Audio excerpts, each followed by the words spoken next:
Welcome back to The Scoop. I'm your host, Matt Durkin. Joining me is the Acting Director of Diversity Services here at Suffolk University. Their name is Jesse Beal, and there is a reason as to why I said their name. Why is that important to you, Jesse? Well, it's not just important to me. There's a lot of folks out there, most folks are gender nonconforming or have non-binary identities that use non-traditional or non-binary pronouns like they, them, their. So what are some of the pronouns that people use? So I think the more traditional pronouns are pronouns like he, him, his, and she, her, hers. Those are certainly the most common pronouns out there. But like I said earlier, there's a subset of folks in the world that those just don't fit quite well. When I was born, I was assigned female, and then people use she, her, hers pronouns for me, but I identify as genderqueer or non-binary. And so at a certain point, I was like, there's some other options. Why don't I try them out? And they started to fit really well, right?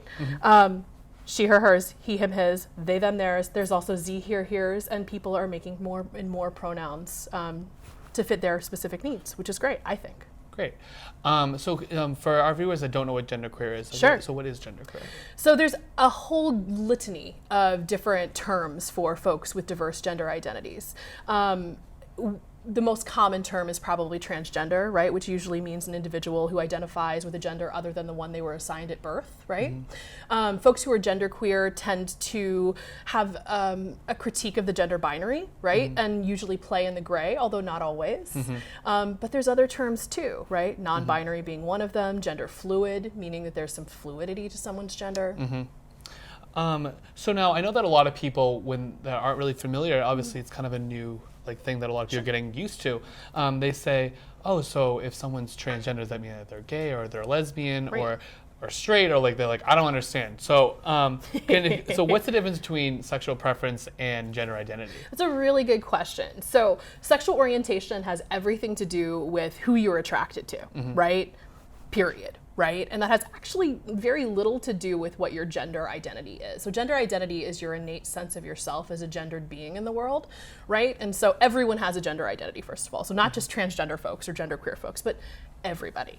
So even a cisgender person whose birth assigned sex lines up very neatly with their gender identity, right? They have a gender identity too. Different. So how is people like Laverne Cox? I know we have a lot of Orange is the New Black fans that love her on the show, myself included. How has she been a real advocate for the trans community as well as all the communities that we have here? I love that question. I actually had the opportunity to meet Laverne Cox a couple of years ago when she was at Emerson doing a talk, right when she first started to blow up. So it was right after the first season of Orange is the New Black.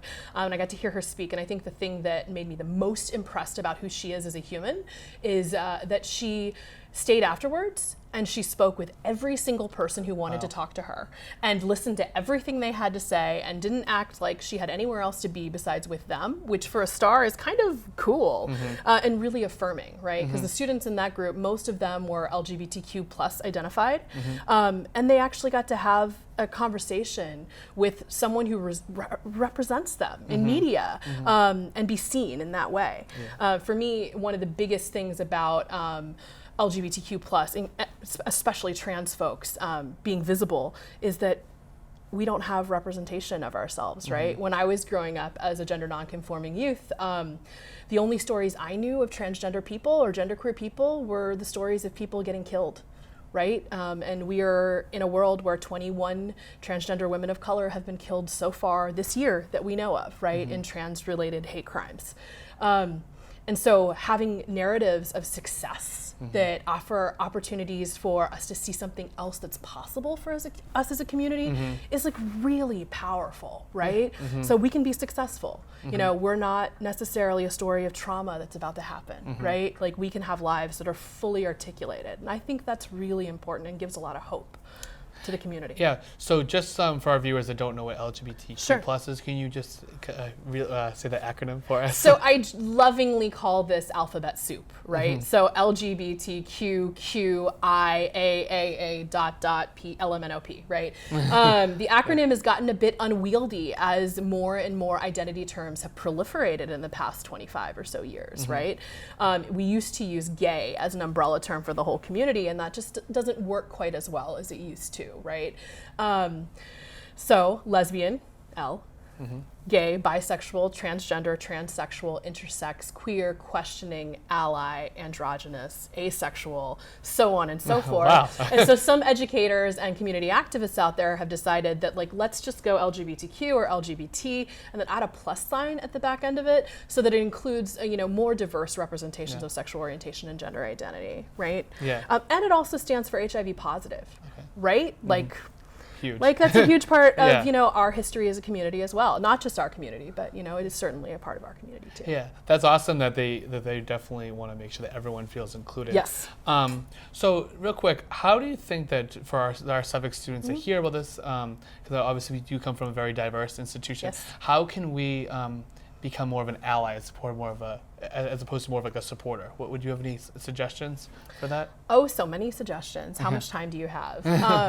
One of the simplest things that people can do to be an ally is to get educated, right? And there's a lot of different ways to do that. You can attend a Safe Zone training, and those are trainings that our office hosts, that myself or one of our diversity peer educators leads. It's basically like an introduction to LGBTQ plus identities, right? It's very simple. We talk about vocabulary. We have a lot of fun. And once you're done with Safe Zone 1, you can learn that we have a set of trainings that are specific to niche communities. Like we have a queer people of color training, a training about bi and fluid identities, a training about trans identities, and so on and so forth. And really getting educated is really, really important. Yeah, definitely. For the trans community, start naming your pronouns, right? Like it's a really easy thing that cisgender people can do, is basically just claim pronouns. It's a way for you to use your privilege to create space for other folks, and that is huge and important. Yeah. That's awesome. Yeah. So my pronouns are he, him, his. Hey. There you go. All right, so don't leave us just yet. When we return, we're going to talk about how Suffolk University is changing their facilities to accommodate our transgender and gender nonconforming students and faculty. We'll be right back. And we're back. Again, my name is Matt Durkin. You're watching The Scoop. Here we have Jesse Beal, who is the Acting Director of Diversity Services here at Suffolk University. Now we're going to talk about the facilities changes here that has been made at the university.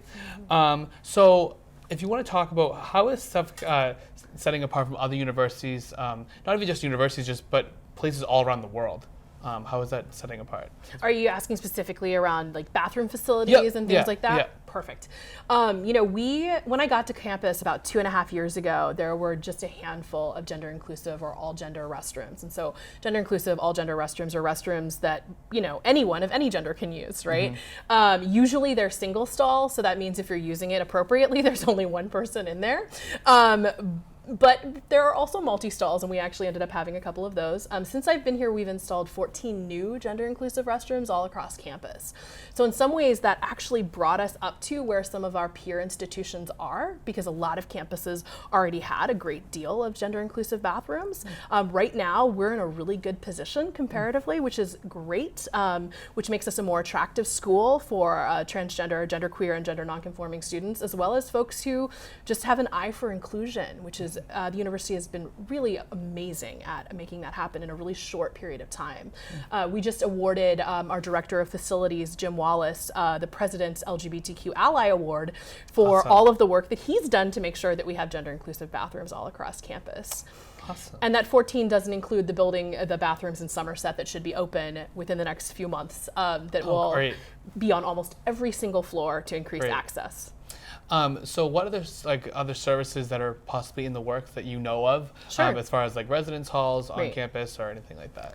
I've been so impressed by the Dean of Students Office and the Chief Diversity Officer's commitment to this community. I know that there are some exciting things that will be coming in the next semester or so that I cannot confirm or deny.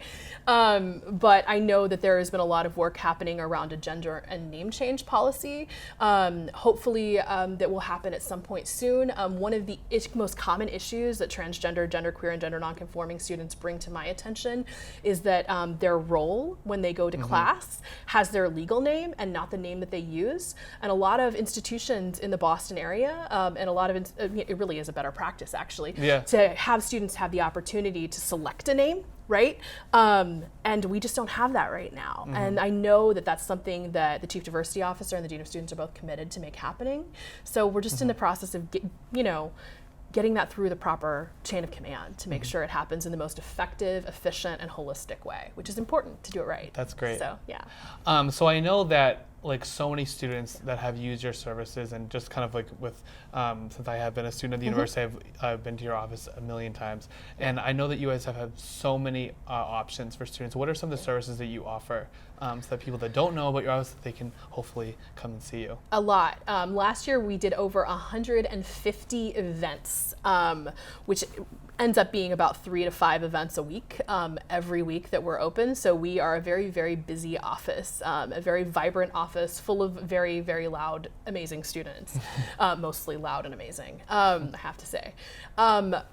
Trainings is a main component of what we do. We have a robust social justice education training program, everything from Safe Zone that I already mentioned, to the social justice training, to Diversity 101, to trainings on race and class, then to the Diversity Peer Educator Program, right, which is a senior leadership opportunity for students who are interested in creating change on campus and leading trainings and workshops and creating events, right, around issues of social justice and inclusion. They're a fabulous, fabulous group, and they do really good things on campus. And then, of course, we have our At Our Intersections speaker series, which this year we're really focusing on the intersections of marginalized identities. So we're bringing folks that, a lot of queer people of color, a lot of women of color, right? People who are experiencing things differently, right?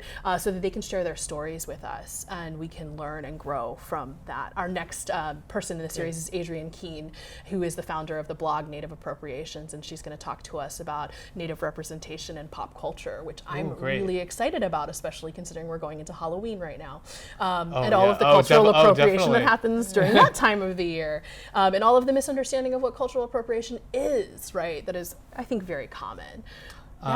Definitely something that I know that I've taken advantage of in your office is on Thursdays. Yes. Yeah, the best day of the week. You want to maybe talk about that? Sure. So one of the more low-key programs that we have is we have an event every Thursday from 9 to 11 in our office called Coffee Hour. It's free coffee and bagels, and it's really just a great opportunity for our students to network, to meet each other, to be at home, and to meet faculty and staff who also frequent the event. It's nice to get to know people outside of the classroom, right, or outside of their professional roles in some way. We pride ourselves on being a home away from home, and so what do you think when you go to mom's house or dad's house, right? You think food, at least I do, right? And so when you come to our office every Thursday, it's an opportunity to grab a bite to eat and hang out and be with family, and that's who we are. So that's awesome. Yeah. Thank you, Jesse, so much for being here. Now, Jesse, if our viewers want to find your Harry Potter office, where can they find you? If some of our viewers that don't really get that, if you want to explain that for us. Sure, I lovingly call our office the Harry Potter office, one, because I am a Harry Potter aficionado. I actually even teach a course on Harry Potter and social justice, but I love Harry Potter. We actually have a really great space, a very large space with a lot of student community area, which is vital to the work that we do at the university. But of course, it's tucked in a stairwell, right? So just like Harry. We're on the 4th floor landing of the Donahue building, but technically our office is an Archer, which is confusing. So basically, take the elevator to the 4th floor, hook a right, hook another right, go into the stairwell, and there's a little door, and then you'll be home. That's awesome. Yep. All right, so if you're a college student and like to sing, dance, and do shows, Suffolk is the place for you. Tune into our next show, and we're going to talk to you all about that. My name is Matt Durkin, and that's The Scoop.